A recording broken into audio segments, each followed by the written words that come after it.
Photo video journalist అందరికి పేరు పేరు నమస్కారం. ఈరోజు ఒక పేపర్లో పాలమూరుపై నీడలు ఇంకా అనేక మీడియా సంస్థలలో కూడా పాలమూరు రంగారెడ్డి ప్రాజెక్టు ఇప్పట్లో నీళ్ళు వచ్చే పరిస్థితి లేదు, కేంద్రం నుంచి అనుమతులు రావట్లేదు, సిడబ్ల్యూసి నుంచి కూడా ప్రాజెక్టు ముందుకు పోవడానికి అనుమతులు ఇవ్వట్లేదు, డిపిఆర్ వాపసు వచ్చింది అని చెప్పి కూడా మనం చూస్తూ ఉన్నాం. ఈ రాష్ట్ర ప్రభుత్వం ముఖ్యమంత్రి గారు కూడా మహబూబ్నగర్ జిల్లాని పాలమూరు రంగారెడ్డి జిల్లా ప్రాజెక్టు నీళ్ళు ఇచ్చి తీరుతాం, 12 లక్షల ఎకరాలకు ఖచ్చితంగా నీళ్ళు ఇచ్చి తీరుతామని చెప్పింది. మరి ఈరోజు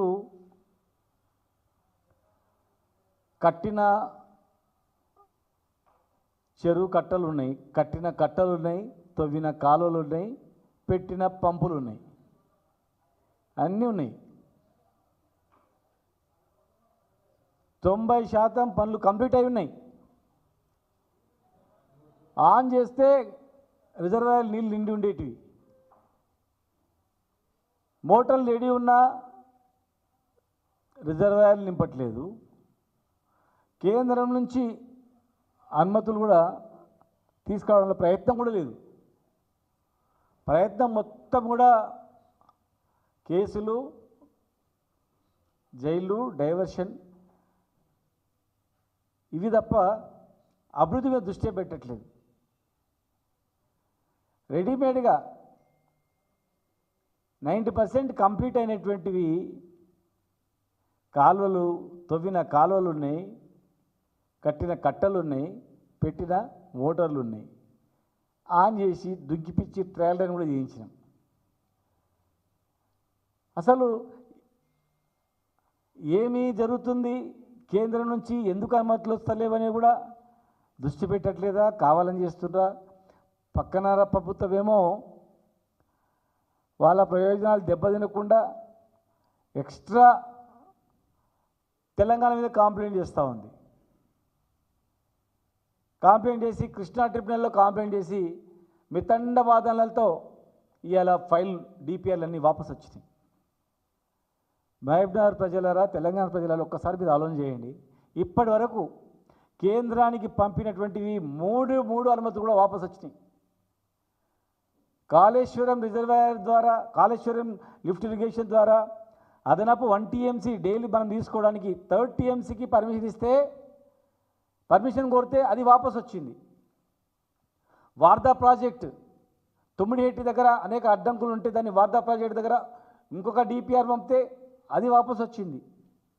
ఇలా వలసల జిల్లా మాది, పేద జిల్లా మాది, మా జిల్లా పేరు చూపించుకొని, మా జిల్లా పేరు చెప్పి ప్రపంచ బ్యాంకుతో అప్పు తెచ్చుకొని యునైటెడ్ ఆంధ్రప్రదేశ్లో తెలంగాణని ఎండబెట్టిండ్రు, ఆంధ్రాని పండబెట్టిండ్రు. పంటలు పండినాయి అక్కడ.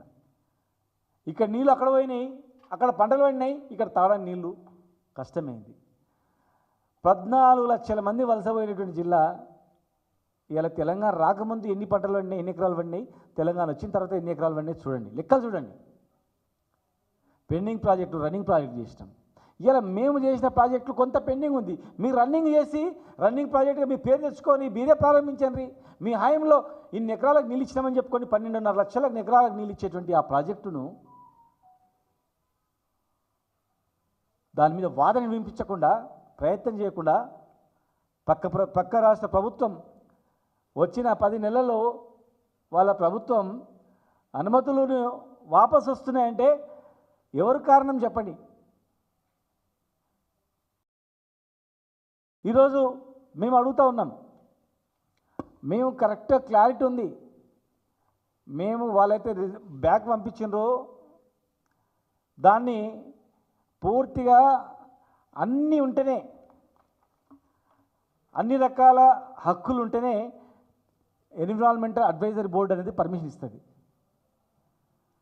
Environmental advisory board, central advisory board permission ఇచ్చిందంటే మేము పంపినటువంటి డిపిఆర్స్ మొత్తం క్లారిటీగా క్లియర్గా ఉన్నట్ల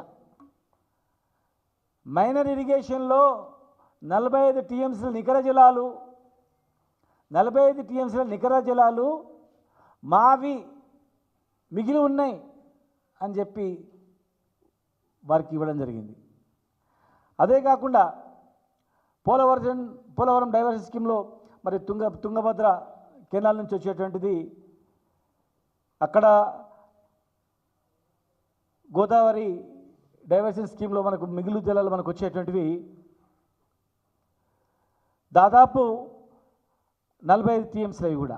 అంటే మొత్తం 80 టీఎంసీలలో 35 టీఎంసీలు కర్ణాటక మహారాష్ట్ర రెండు వాడుకుంటున్నాయి ప్రజెంట్. కర్ణాటక మహారాష్ట్ర వాడుకున్న తర్వాత మిగతా 45 టీఎంసీలు నాగార్జున సాగర్ ఎగువన ఉన్నటువంటి ప్రాంతం వాడుకోవాలని ఉంది. నాగార్జున సాగర్ ఎగువల వాడుకోవాలని ఎగువల ఉన్నది ఓన్లీ తెలంగాణనే. అంటే ప్యూర్గా ఆ 45 టీఎంసీలు తెలంగాణ ప్రాంతానికి గతంలో ఇచ్చిన తీర్పు ప్రకారం కర్ణాటక మహారాష్ట్ర వాడుకుంటుంది. మరి నాగార్జున సాగర్ ఎగువన 45 టీఎంసీలు వాడుకోవాలన్నప్పుడు నాగార్జున సాగర్ ఎగువన తెలంగాణకు వస్తుంది. ఇది యునైటెడ్ ఆంధ్రప్రదేశ్లో వచ్చినటువంటి తీర్పు. ఇది రాష్ట్రం విడిపోయిన తర్వాత ఆ తీర్పు ప్రకారము ఖచ్చితంగా ఎగువనే ఉండాలి. ఆ 45 టీఎంసీలు ఈ 45 టీఎంసీలు మైనర్ ఇరిగేషన్ కింద ఉంటే 45 టీఎంసీలు ఈ రెండు కలిపి ఈ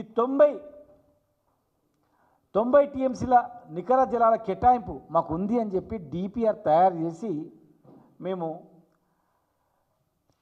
సెంట్రల్ వాటర్ బోర్డ్ కమిషన్ పంపించడం జరిగింది. అక్కడ రెండు డిపిఆర్స్, ఒకటి పర్యావరణ మంత్రిత్వ శాఖకు, జలవనరుల మంత్రిత్వ శాఖకు.